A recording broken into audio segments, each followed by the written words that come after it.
번째, 창의성의 대상에 대한 논의 아주 간단하게 살펴보겠습니다. 별거 없어요. 우리 창의성의 대상으로는 산출물 프로덕트들을 창의성 대상으로 볼 수 있다는 입장이 있을 수 있고요. 그래서 어떤 산출물, 어떤 예술가가 만들어낸 미술 작품이 창의적이다. 어떤 작품의 속성처럼 드러나겠죠. 그 다음에 과정, 네가 그 미술 작품을 만들어낸 그 프로세스 과정이 참 창의적이었네. 그런 식으로 했구나. 창의적인 방식으로 했네. 이런 것들이 이제 창의적이다 라고 얘기할 수 있죠. 다음으로 너가 참 창의적이구나. 너의 속성, 너의 능력이 참 창의적인 능력을 너가 가지고 있구나. 예술가에게 저 사람의 창의적인 능력이라는 게 있어서 어떤 능력이 창의적이어서 그 능력으로 그런 산출물이 나왔구나. 이렇게 얘기를 할 수도 있겠죠. 우리는 산출물이 창의적이다 라는 생각으로부터 출발을 하려고 합니다. 이 예술작품이 왜 창의적이지? 새로워서,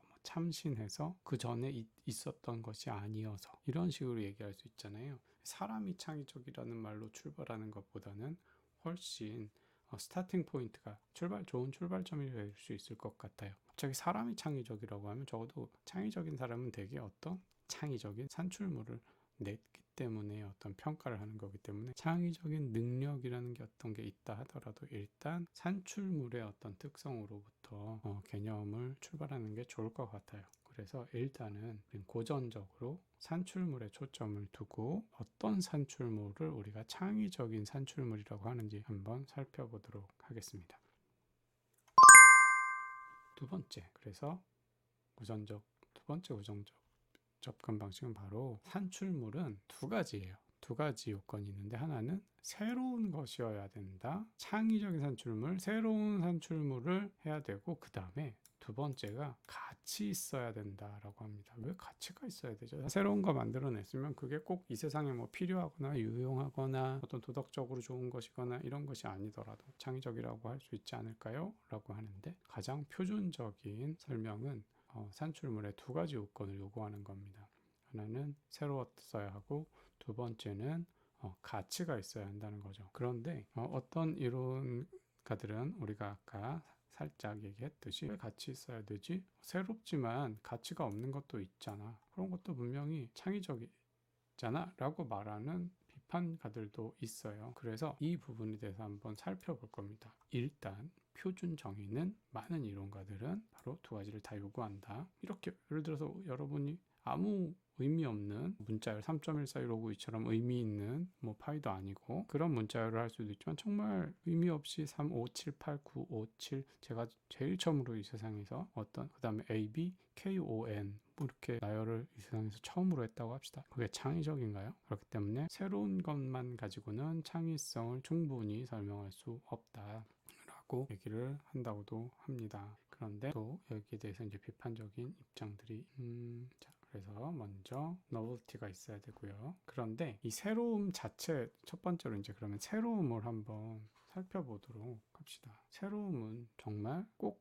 필요한가요? 비판가들은 새로움도 잘 생각해보면 중요하지 않다. 예를 들면 똑같이 전화기를 거의 동시에 발명을 했지만 경쟁을 막 했던 벨과 에디슨처럼, 그런데 에디슨보다 벨이 먼저 발명을 했죠. 그렇다고 해서 에디슨이 창의적이지 않느냐? 처음이 아니니까, 새롭지 않으니까, 누가 먼저 이미 했으니까, 또는 철학 공부하는 친구들 중에 엄청나게 새로운 이론을 발견했는데 알고 보니 이미 다른 이론가가 다 그 얘기를 했더라. 근데 그걸 모르고 그 이론을 발명한 거예요. 이때 이 학생은 창의적이지 않은가요? 여러분들이 전혀 다른 문헌을 보지도 않고 어떤 매우 유명한 학자의 이론과 똑같은 이론을 전개했다. 그래서 결국 이런 것들이 창의적이라고는 우리가 할 수 있기 위해서는 역사적인 방식으로 처음 있어야 되는 그런 것이 아니라 그 사람의 아주 심리적인 입장에서 봤을 때 사이콜로지컬하게 그 사람의 심리 안에서 처음이면 된다. 이런 의미에서 심리적으로 창의적일 것으로 가야 한다라고 얘기를 합니다. 이 얘기를 하는 게 여러분이 가장 많이 살펴보게 된 보든의 논문에 나와 있습니다. 그래서 이것을 P-창의성, P-creativity라고 얘기를 합니다. 그래서 H, 역사적 창의성, H creativity가 아니라 historical creativity가 아니라 psychological한 creativity여야 한다 라는 것, 이렇게 얘기를 한다면 새로워야 한다, 참신해야 한다는 조건은 필요하다라고 여전히 얘기할 수 있게 되는 거죠. 그래서 이 피창의성 개념을 이용해서 새로움 개념을 구출해내는 거죠. 새로움 조건을요. 보든의 논문을 참고하시기 바랍니다. 그 다음에 아까 잠깐 말씀드렸지만 가치 있는 것을 빼면 무가치한 의미 없는 문자열도 하게 돼버리니까 그런 건 빼야겠다, 이런 식으로 얘기하는데, 그런 것 때문에 반드시 필요하다라고 얘기를 하는데, 반대로 오히려 필요하지 않다는 입장들이 있어요. 예를 들면 같이 있어야 되면 고문, 톨처 같이 아주 나쁜 사악한 행동의 창의성, 정말 새롭고 이건 정말 천재가 아니면 만들 수 없을 것 같은 나쁘지만 그런 고문 기술을 누가 개발했다고 합시다. 이런 것에 어떤 가치 평가를 해주고 싶지는 않지만 이걸 창의적이지 않다라고 말할 수 없는 너무 천재적인 그런 것들이 있다고 했을 때 이것의 창의성 박탈하는 건 또 그 자체로 이상하단 말이에요. 그래서 가치 평가를 빼야만 우리 창의성을 중립적으로 기술할 수 있다, 이런 주장들이 있습니다. 관련 논문도 있으니까 한번 나중에 찾아보시고요. 그다음에 어떤 가치 있는 것이 무엇이냐라고 했을 때 좀 더 중립적인 형태로 간 다음에 그런 것들이 도구적으로 가치 있는 경우라는 하는. 그다음에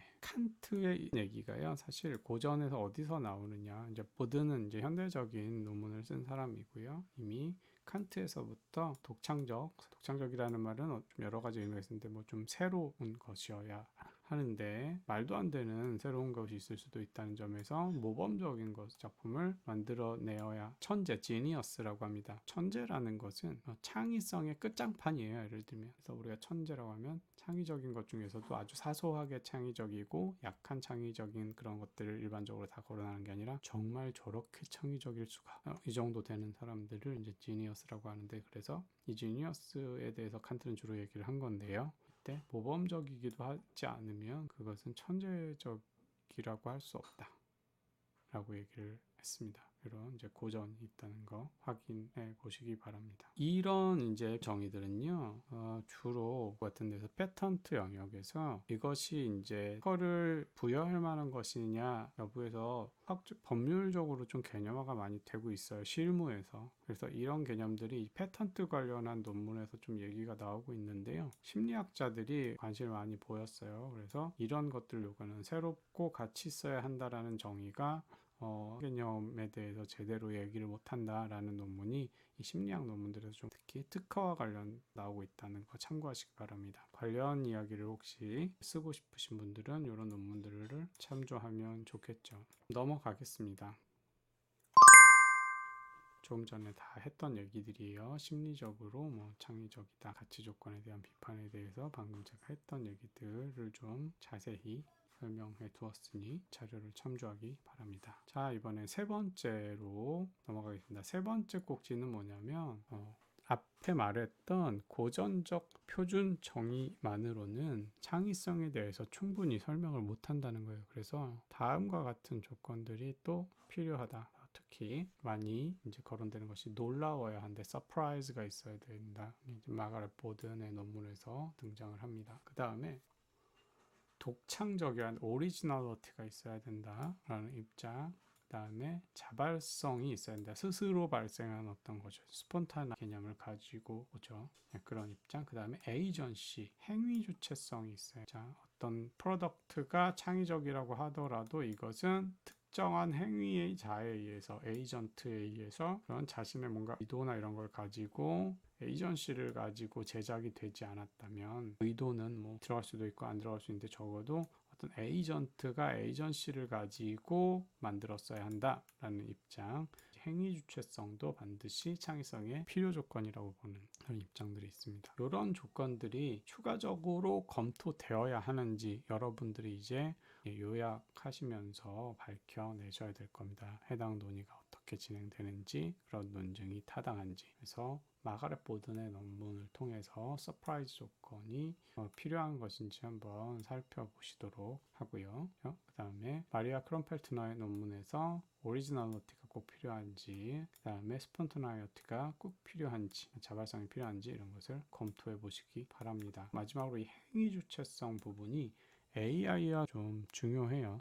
AI가 만든 것들은 전반적으로 이제 워낙 정교해져서 새롭고 특이하기도 하고, 미드저니가 만드는 거 보면 정말 재밌는 걸 많이 만들어냅니다. 그리고 챗집 만들어내는 문장들도 전에 있었던 문장이라고, 표절이라고 보기엔 기존의 표절 개념에서는 포착하기 어려운 형태로 글을 쏟아내기 시작을 하죠. 이때 그럼에도 불구하고 과연 어떤 행위 주체가 만들었던 것이라고 할 수 있느냐, 그냥 단순히 기계적 산출물이 아니냐 얘기가 등장하면서, 그것이 창의성이라는 속성, 다른 건 아니고 아름다움을 위반하거나 그런 건 예술 작품인지 아닌지는 않더라도 적어도 창의적인 것으로 볼 수는 없다라고 하기 위해서 행위 주체성이 없다라고 말할 수 있는지, 사실은 행위 주체성이 뭔지 자체도 논란이 될 수 있죠. 어쨌든 적어도 창의성, 행위 주체성이 필요한지 여부가 AI가 만든 어떤 산출물에 대한 창의성 평가를 하는 데 있어서 굉장히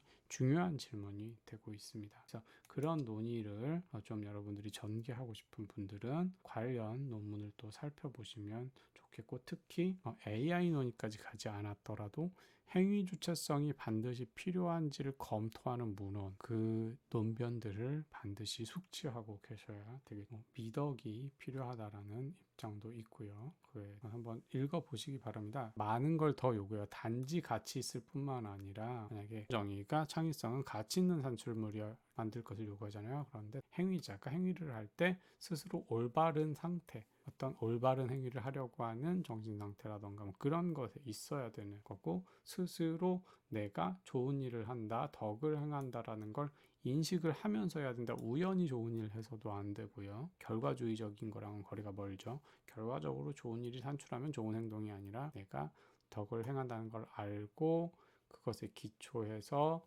바로 결정, 그런 것이어야 한다. 이런 가중된 요건들을 요구 입장들이 있습니다. 그 다음에 네 번째 조건으로 넘어가 보겠습니다.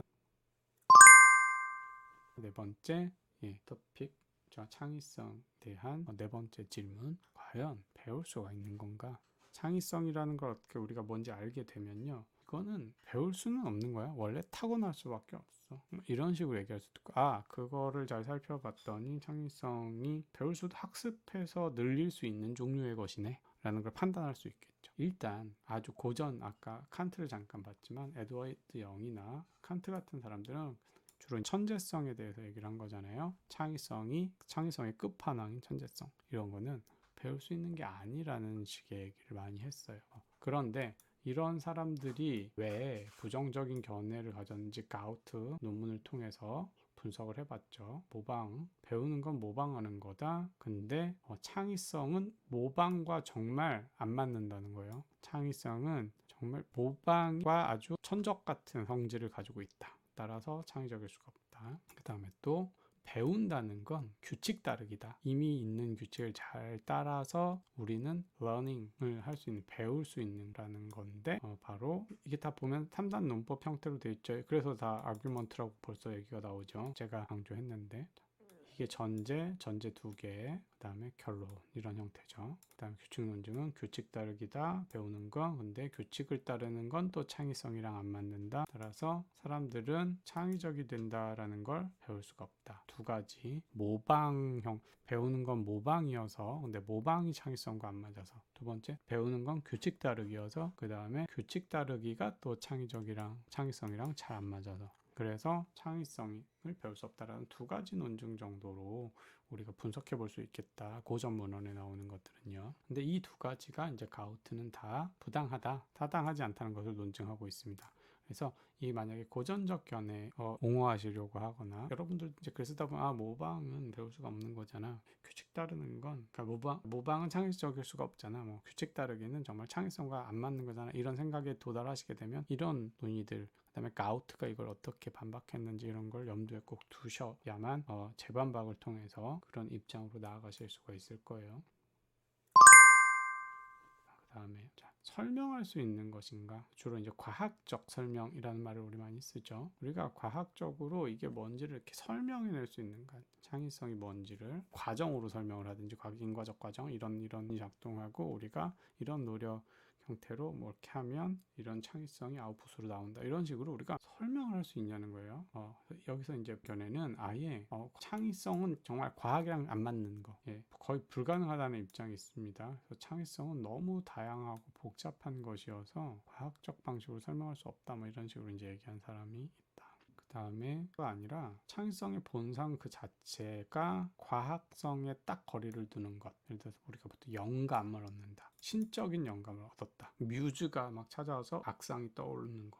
이런 식으로 만약에 모차르트나 이런 사람들이 작곡하는 과정을 설명해 버리면 우리는 그것을 똑같이 비슷한 모차르트 기계를 만든다고는 할 수가 없는 거겠죠. 이건 영감의 영역이니까요. 이것이 되면 정말 이제 창의성은 원래 그런 거야. 막 천재적인 거에서 단지 어떤 기계적인 방식으로 우리가 이렇게 그 사람들이 했던 방식으로 따라한다고 해서 안 되는 거라는 게 이제 드러나 버리면 이 영역으로 가면 창의성이 본성이 그 영감에 기대고 있는 것이기 때문에 그 이유로 우리는 설명하기 어려워지겠죠. 영감은 설명할 수 있나요? 광기의 영역이다. 아니면 광기 자체를 설명할 수 있는지 모르겠어요. 초자연적인 현상, 슈퍼내추럴하다는 게, 그러니까 자연과학이라는 건 자연적인 현상이기 때문에 인과관계에 있는 거기 때문에 설명할 수 있는 건데, 초자연 현상이 돼버리는 순간 바로 의미상 모순이 돼버리죠. 인스퍼레이션 같은 게, 또는 매드니스가. 근데 물론 우리는 요즘에 광기도 과학적으로 설명하려고 하죠. 정신과학이나 이런 걸 통해서. 그렇다면 이미 초자연 현상이 아닌 게 돼버리는데, 이 고전에서 하는 광기나 영감 같은 경우는 슈퍼내추럴, 자연을 좀 벗어나는 그런 현상이기 때문에 자연과학으로 설명이 안 되는 거예요. 그렇다는 이제 주장을 하는 경우가 있는 거죠. 그런데 칸트만 해도 이런 영감이나 초자연주의에 기대서 천재성을 얘기하지 않았고요. 그것보다는 아까 말씀드렸죠. 규칙이나 모방, 거리가 먼 것 정도로 이제 얘기를 했단 말이에요. 미리 정해진 방법, 규칙에 제약을 받지 않는 활동 특성, 그 다음에 타고난 선천적인 역량. 무슨 신이 갑자기 외부에 있는 신이 나한테 들어오거나 뮤즈가 뭘 나한테 줘서 그렇게 된 게 아니라 내 몸에 있는 역량이긴 해요. 그렇죠? 칸트의 입장은. 그래서 그런 능력으로 천재성을 정의하고 있기 때문에 무슨 슈퍼내추럴 하진 않아요. 다만 규칙 제약 특성이 없는 형태고 타고난 것이라는 특성이 있는 거죠. 그래서 아주 본보기가 되는 오리지널러티와 연결을 시키고 있습니다. 그래서 천재성이라는 것은 규칙이 주어질 수 없는 것을 만들어내는 그런 소질이다. 그래서 이런 주장을 통해서 봤을 때 아까 가우트가 칸트 같은 경우에 배우한 그런 입장을 이런 주장에 기반해서 분석을 했고 이를 비판을 하는 거죠. 규칙에 따라 배울 수 없는 거라도 그렇다는 이유로 배울 수 없는 건 아니다. 뭐 이런 식으로 비판할 수도 있었을 거고요. 가우트 논문을 한번 잘 분석해 보시기 바랍니다. 다음에 현재 유전 이론은 예전에는 양육 우리가 널처해서 여러분들 잘 가르치고 길러서 할 수 없는 것 얘기하고 있지 않다는 식으로 하고 있습니다.